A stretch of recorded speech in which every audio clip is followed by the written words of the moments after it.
Hey guys, Razer Brony here with another exciting comparison video. I guess this is my first comparison video. Anyways, today I'm going to be comparing the Razer Tiamat 7.1 with the Razer Tiamat 7.1 version 2. This video is really just for all you people who own a version 1 and are wondering if it's actually worth it to get the version 2, just like I had to decide. Of course, you guys know how that decision went, but I figured you guys might still be on the fence, so might as well make a video about it. So yeah, let's get into it.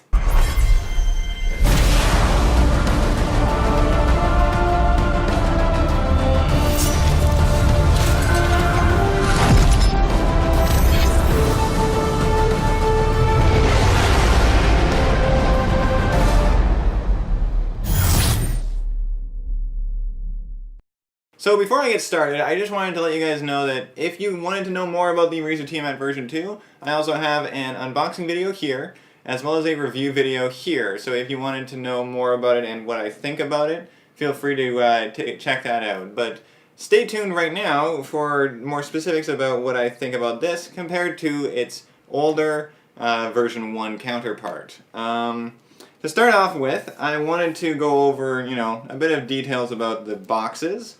And this is something that I kind of love, and this is why I have unboxing videos, is that I love the boxes themselves.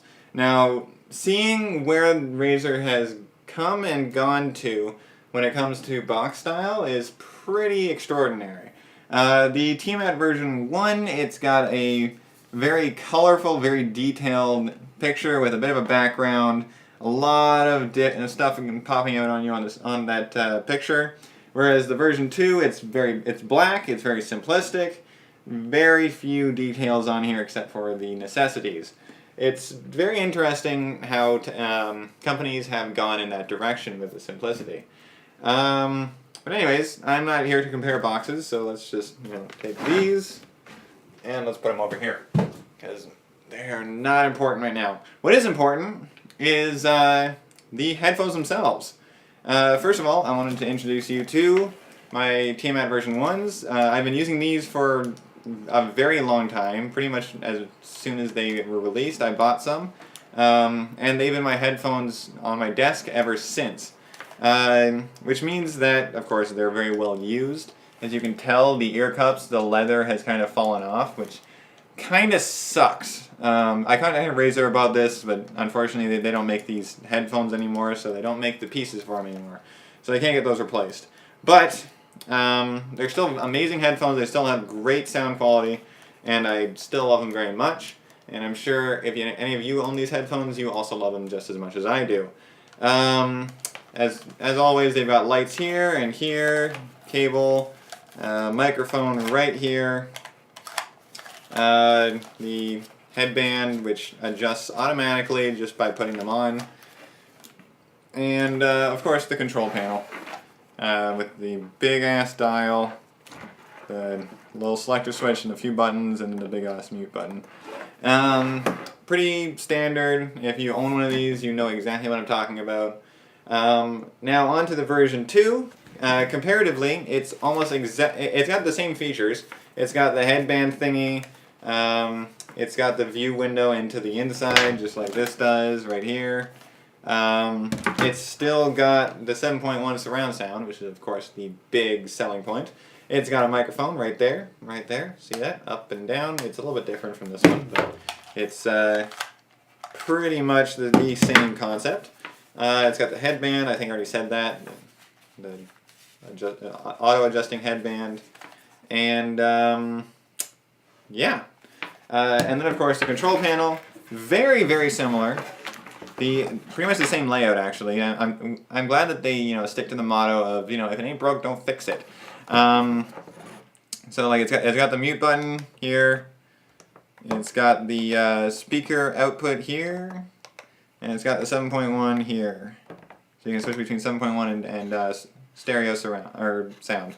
It's also got the big ass mute button right there. And it's also got the selector switch, which actually has the same items in the exact same spot too.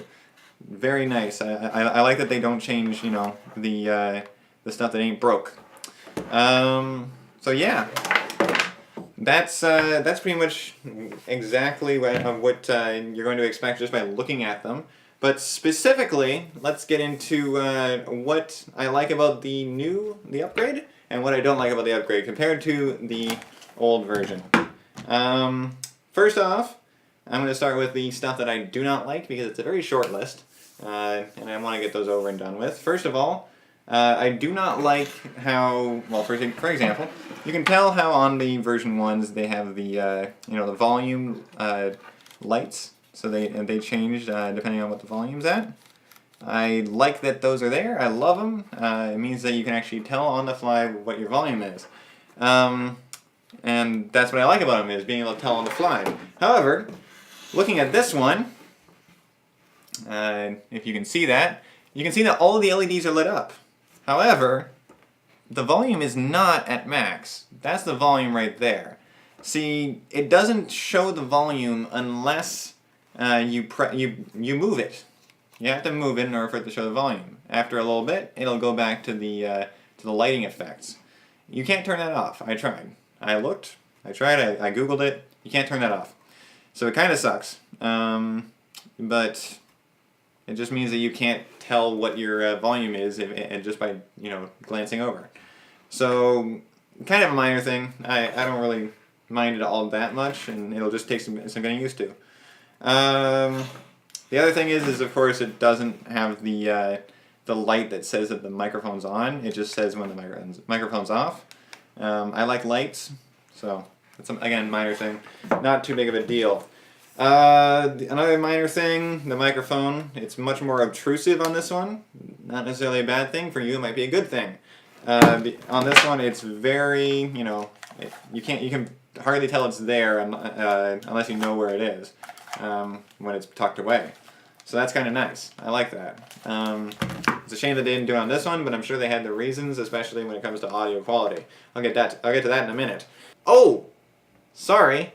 Quick addendum to the things I don't like about the new ones compared to the old ones.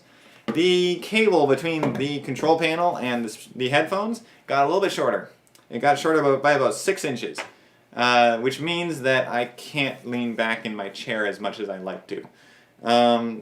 That's kind of a major thing, actually. I'm sorry, I forgot about it. So, yeah.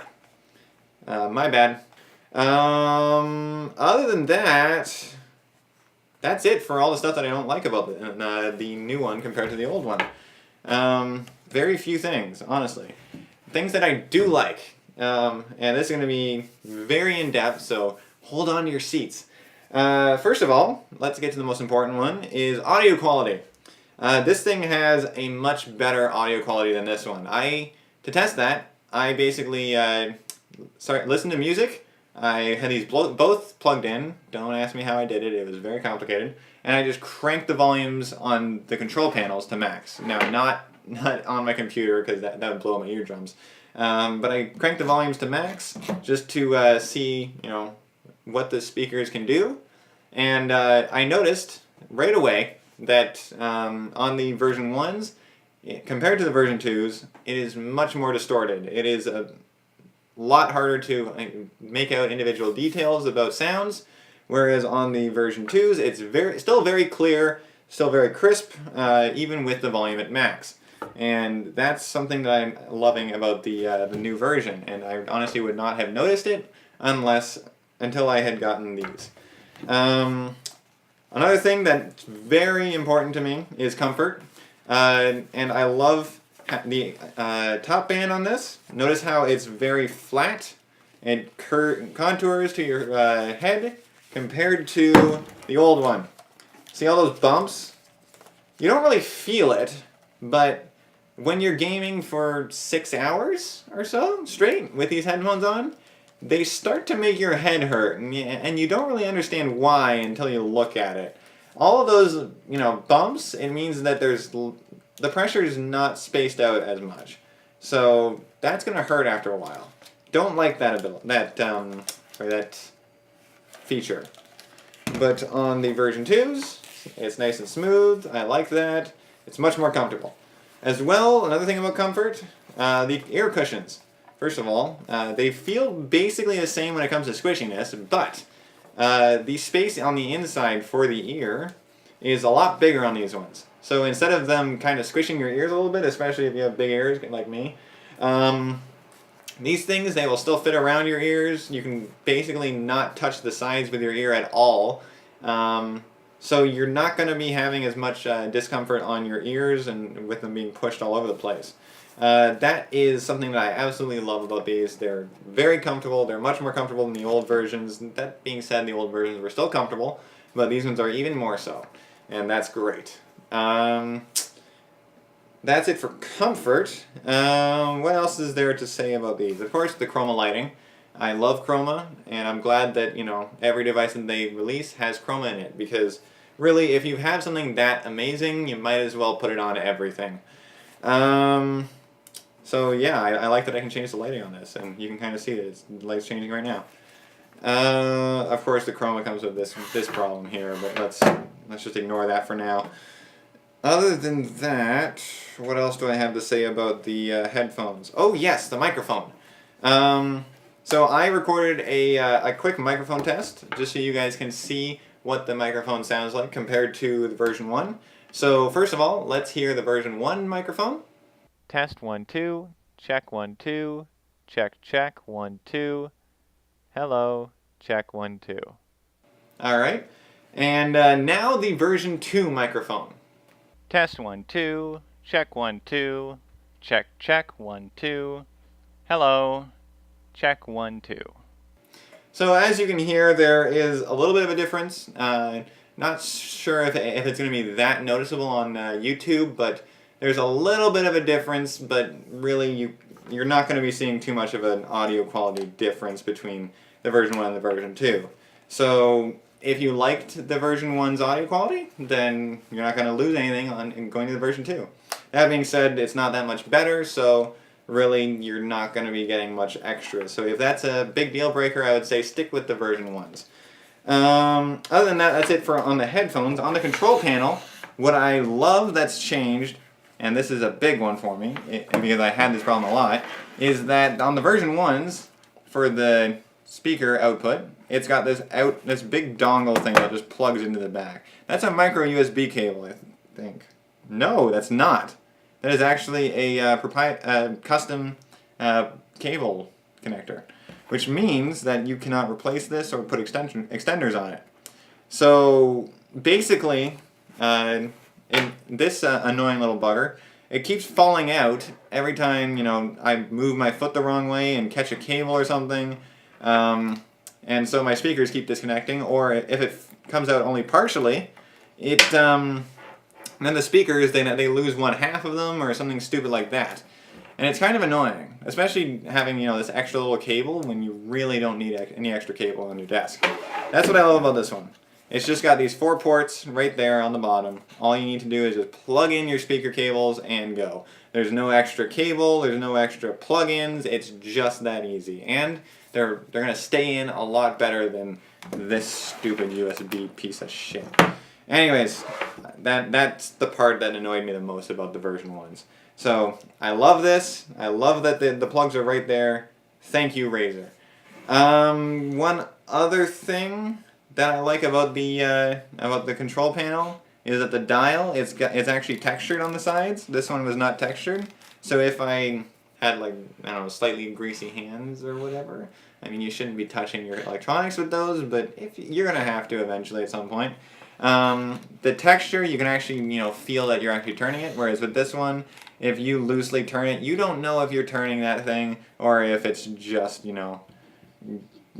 doing nothing, like if you're turning it or not.